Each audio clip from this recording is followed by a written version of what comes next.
Yo creo que es el objetivo fundamental de la canción auténticamente popular y de la revolucionaria auténtica, esa canción que moviliza los sentimientos del hombre, que le produce estados de conciencia. Conciencia crítica. Crítica, cuando el continente y los compositores latinoamericanos lleguemos a ese rigor artístico, a la profundidad misma, ¿me entiendes tú?, del por qué la canción. Entonces yo creo que vamos a revolucionar totalmente la música. Yo no canto por cantar. Este lunes 16 de septiembre se cumple el aniversario de un asesinato que, según los estudiosos, tendría su equivalente en el de Federico García Lorca en nuestro país. Me refiero al cantautor chileno Víctor Jara. Fue secuestrado y asesinado en 1973 por las fuerzas represivas de la dictadura militar de Pinochet tras el golpe de Estado que derrocó al gobierno de Allende.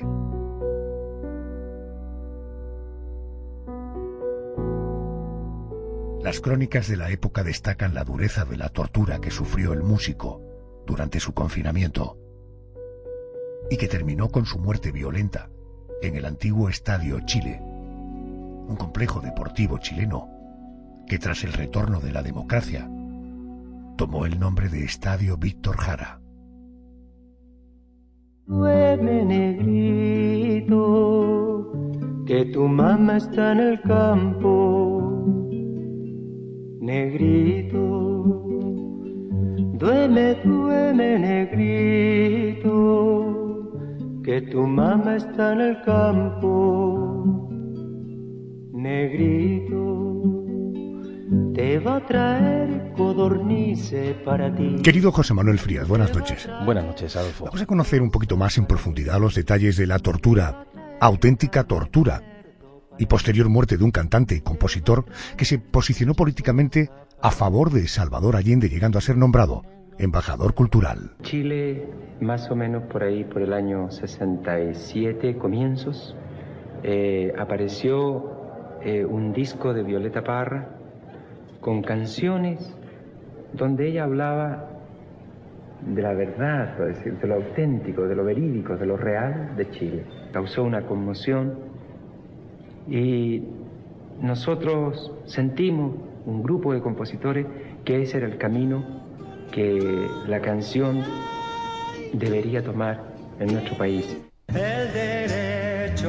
Naturalmente, esa posición en favor de Salvador Allende le colocó en una posición extraordinariamente peligrosa frente al dictador, ¿no? Efectivamente, puso a Víctor Jara en el punto de mira del general Augusto Pinochet y de sus hombres, que ya estaban poniendo en marcha los planes para el golpe de Estado que pronto se produciría en Chile. Víctor, comprometido con la democracia, salió de su casa el 11 de septiembre, después de despedirse de su esposa, y con su guitarra en las manos accedió a la Universidad Técnica del Estado, donde permaneció toda la noche con estudiantes y profesores a modo de resistencia durante las primeras horas de ese golpe de Estado liderado por Augusto Pinochet. Las Fuerzas Armadas y de Orden han actuado en el día de hoy solo bajo la inspiración patriótica de sacar al país del caos que en forma aguda lo estaba precipitando el gobierno marxista de Salvador Allende. Naturalmente, la consecuencia fue la detención de Víctor Jara. Pues sí, se produjo a la mañana siguiente, cuando las tropas militares asediaron la universidad.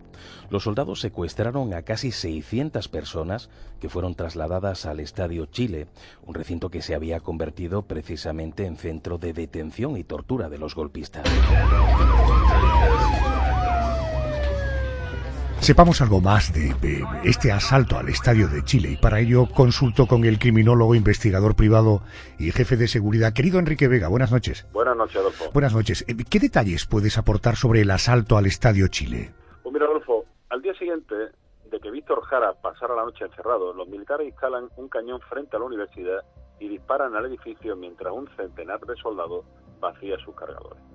Por supuesto no hay resistencia, ya que estaban desarmados. Toman prisionero a los 600 que permanecían allí y lo trasladan al Estadio de Chile. Allí empiezan a ocurrir cosas que indican la brutalidad con la que serían tratados. A un estudiante peruano que confunden con cubano le cortan una oreja con un cuchillo. A un profesor que llevaba exámenes recién corregidos le piden a los dos mejores notas obligan a que se coman las hojas. Los amenazan con barrerlos con las sierras de Hitler, ametralladora MG-42 alemana del calibre 7,62, cuya cadencia de disparo es capaz de seccionar los cuerpos. En el recinto caben unas 2.000 personas, pero hacinan a más de 5.000 prisioneros. Víctor es identificado por un oficial al que apodan el Príncipe, un oficial con lente oscura, rostro pintado, ametralladora terciada, granadas colgando de su pecho, pistola y cuchillo corvo en el cinturón. A partir de ese momento se convierte en el centro de las torturas. Es golpeado incesantemente por soldados alentados y ordenados por el Príncipe, con golpes en la cabeza, en los costados, en las manos, y todos ellos con resultados de cortes y roturas de distintos huesos. ¡Qué horror! Enrique Vega, gracias y buenas noches. Gracias a vosotros. Buenas noches. José Manuel, al principio Víctor Jara era uno más, pero parece ser que fue reconocido por uno de los oficiales, ¿no? Así es, lo que sucede tras esa identificación lo narra un testigo de los hechos, Boris Navia, es funcionario de la Universidad Técnica del Estado. Y entonces allí es donde el oficial de improviso descubre a Víctor y dice, a ese hijo de puta me lo traen para acá. Víctor entonces sale de la fila y el oficial le replica y le grita, no me lo traten como señorita, carajo. De repente él saca la pistola, con el cañón del arma empieza a golpear a Víctor en la cabeza. Y su cabeza, su pelo y su frente empieza a colmarse de sangre. Y lo mantienes con el fusil apuntándolo. Y si se mueve, lo matas, carajo. ¿Entendiste? Lo matas, carajo. Entonces le dice, fuma, huevón. Entonces le dice que no quiere fumar. Y entonces, fuma, huevón. Y lo insiste. Y entonces Víctor empieza a estirar la mano para recoger la colilla. Y entonces el oficial, con la bota izquierda, con una de las botas, presiona la mano de Víctor y con la otra empieza a golpearle la muñeca. Y le dice, a ver si ahora vaya a poder cantar, hijo de puta. José Manuel, ¿es cierto que en un descuido los compañeros de Víctor Jara intentaron ocultarlo? Sí, eso fue al día siguiente, después de una noche en la que, además de ser exhibido como un trofeo por parte de los golpistas, fue interrogado y torturado muy duramente, recibiendo incluso la prohibición de que le dieran de comer o de beber. Pero al día siguiente, efectivamente, los soldados que lo custodiaban se descuidaron, momento que aprovecharon unos compañeros para trasladarlo a cuestas hasta la cancha principal, donde lo pusieron en el suelo junto a otros presos para que pasara desapercibido. Es más, incluso llegaron a recortarle el cabello con un cortaúñas para que los soldados no lo reconocieran. ¿Víctor Jara estaba consciente en ese momento? Estaba muy malherido, pero consciente de todo. De hecho, se puso a hablar con sus compañeros de su mujer Joan o de sus hijas. Y allí mismo, tirado en el suelo y con un papel que encontró a mano, escribió los que serían sus últimos versos. Canto, qué mal sales cuando tengo que cantar espanto. Espanto como el que vivo, espanto como el que muero. El ocultamiento no sirvió de mucho, ya que pocas horas después fue reconocido y fue golpeado con mayor dureza delante de todos y trasladado a los pasillos donde volvieron a torturarlo e interrogarlo. Nos estamos acercando a la fecha clave, 15 de septiembre del año 1973. ¿Qué ocurrió ese 15 de septiembre? Fue la parte más desagradable de aquel secuestro, porque además de ser insultado y abofeteado constantemente por los soldados, los golpistas le quebraron a Víctor los huesos de las manos, tanto a pisotones como a culatazos, y lo obligaron a que intentara tocar la guitarra para burlarse. Aquella madrugada comenzaron a jugar con él a la ruleta rusa, dejando su muerte al azar. Una de las veces que apretaron el gatillo apuntando el arma a su cabeza, el revólver se disparó y Víctor Jara cayó de costado entre convulsiones. ¿Y fue en ese momento, ya 16 de septiembre, cuando muere el cantautor chileno? Sí, porque un teniente, viendo que Víctor se convulsionaba, pero que no terminaba de morir, pidió que fuera acribillado a tiros. Le dispararon 43 veces seguidas.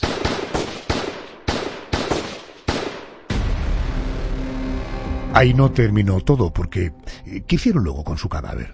El cuerpo fue encontrado esa misma madrugada por dos vecinas que paseaban cerca del cementerio metropolitano de Santiago.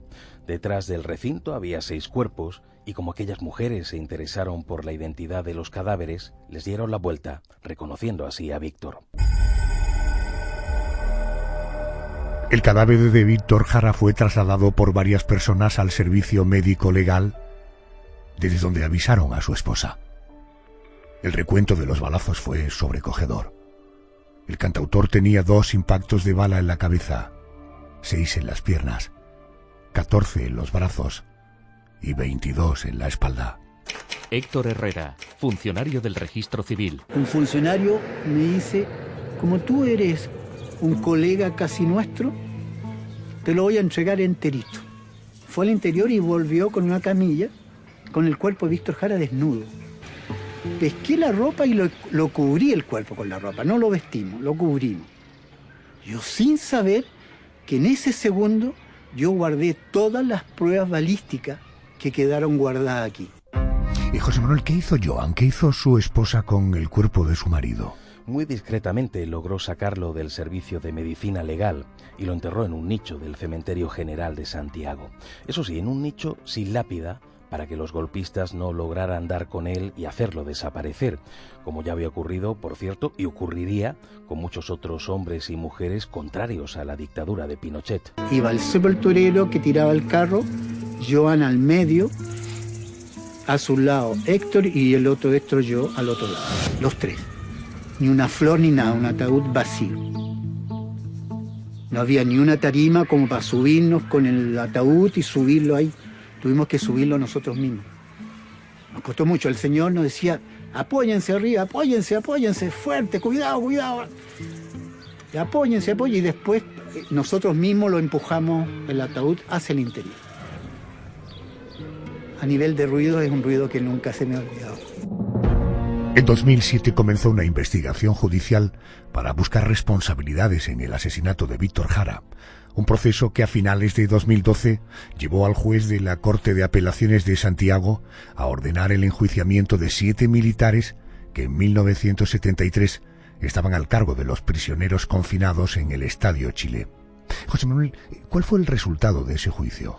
El resultado se dio a conocer en julio de 2018 y concluyó con la condena de 8 militares a 18 años y un día de cárcel en calidad de autores de la tortura y el asesinato de Víctor Jara. Sabían de la muerte lo duro que es el pan. Venían del desierto. Me imagino que, dada la dimensión de la figura de Víctor Jara, su entierro, digamos, oficial y los homenajes serían multitudinarios, ¿no? Claro, el entierro se produjo después de la investigación forense que acabó en noviembre de 2009.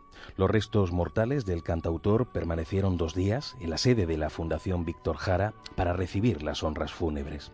Luego, el cadáver fue enterrado en el Cementerio General de Chile y efectivamente, como era de esperar, en esa procesión participaron más de 12.000 personas. Joan Jara, viuda de Víctor Jara. Aquí empezamos de nuevo. Pero vamos a seguir y ustedes van a seguir luchando por lo que nuestros queridos seres entregaron su vida para cumplir, para hacer una sociedad mejor. Te recuerdo, Amanda, la calle mojada. Era el 5 de diciembre de 2009. Un entierro muy diferente del entierro clandestino que se había producido 36 años atrás. La lluvia en el pelo, no importaba nada, ibas a encontrarte con él. José Manuel, además del reconocimiento público de la sociedad chilena, ¿qué tipo de reconocimientos póstumos se dedicaron a la figura de Víctor Jara?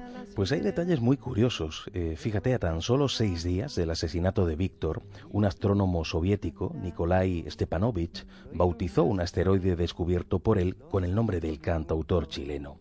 Y más detalles curiosos. En junio de 2013, la revista Rolling Stone incluyó un listado donde se reconocía a Víctor Jara como uno de los 15 rebeldes del rock and roll, siendo así el único latinoamericano de esa lista. Y seguimos.